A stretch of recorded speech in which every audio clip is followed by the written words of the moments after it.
العدل هو الأمل، بالعدل نبني الوطن. احنا مع ضرورة حل جميع المستوطنات والانسحاب عنها لحدود ما قبل 5 يونيو 1969. We are fully with the importance of the dissolution and the dismantling of all the settlements and the withdrawal back to the borders of prior to the 5th of June 1967. نحن نؤمن بمبدأ السلام من قبل القتل. We believe in the concept of peace for land. لأن السلام لا يعطى مجانا. Because peace cannot be given for free. احنا على مدار 17 سنة ما حصلش أي تحقيق للقضية بأي شكل. For 17 years we haven't seen any moves or any developments to the Palestinian cause. وعلى العكس المستوطنات زادت والأراضي تم الخاصة اللي تحت تحت السلطة الفلسطينية تم تقليصها.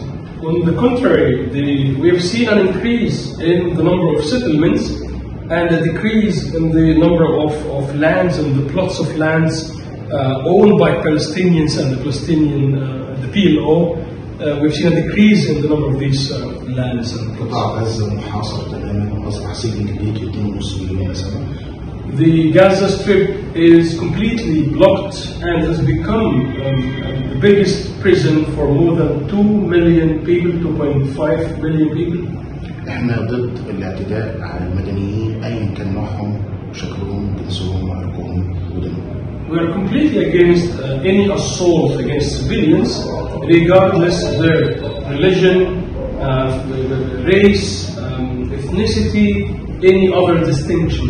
لكن علينا ان احنا لا نضغط على النوايا القابله للانفجار حتى تنفجر في وشنا يعني.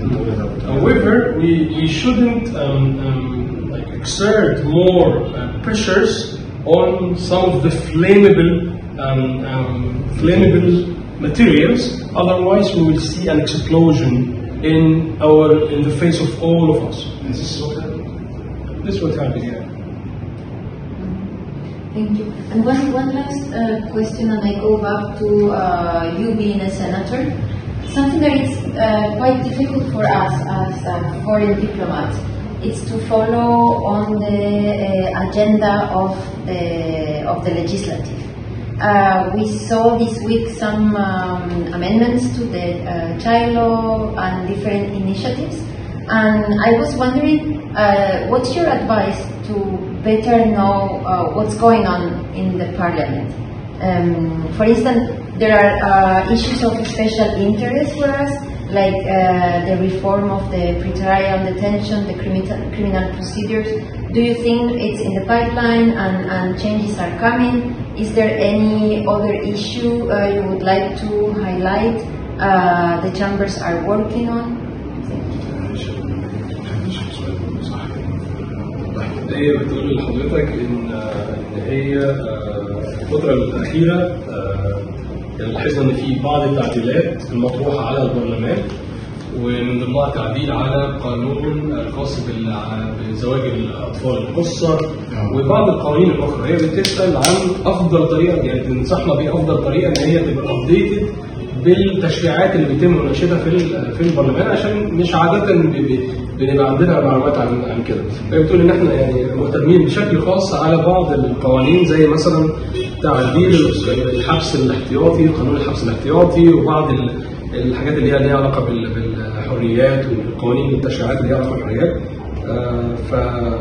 والحقوق السياسيه. فبتسال عن يعني ايه اللي ممكن يتعمل، وشايف هل هيحصل مثلا تعديل للتشريع الخاص بالحبس الاحتياطي يعني التشريعات اللي هي ليها علاقه بالحقوق السياسيه والحريات. شايف حضرتك هيحصل فيها ايه وتنصحنا بايه ان احنا نبقى ابديتد على اللي بيحصل في احنا الحقيقه بنشارك الاتحاد الاوروبي الاهتمام بهذه القضايا الهامه للغايه. We share the interest of the European Union in its interest in these important issues.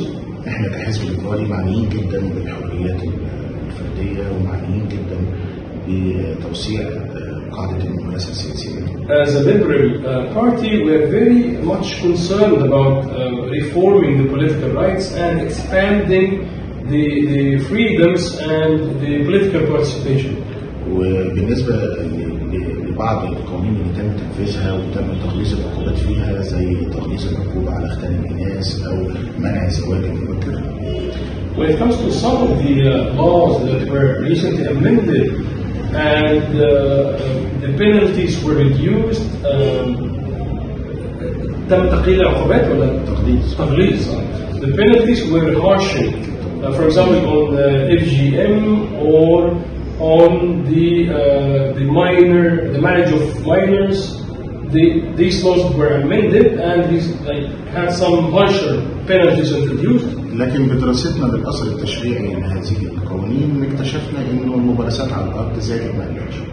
However, when we look, despite harshening the penalties, we have seen an increase in practice of these practices, despite harshening the penalties. In reality, there is an increase of these practices. وده معناه إن إحنا محتاجين يعني في قطاعات واسعة من المناطق المصرية بالذات الأقاليم البعيدة المهمشة إن إحنا نبذل جهود توعية بالتوازي مع الجهود الخاصة بالقانون.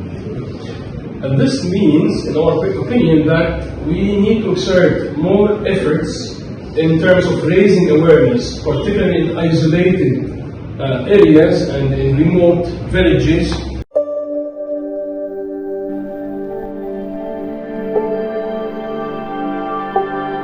العدل هو الأمل، بالعدل نبني الوطن.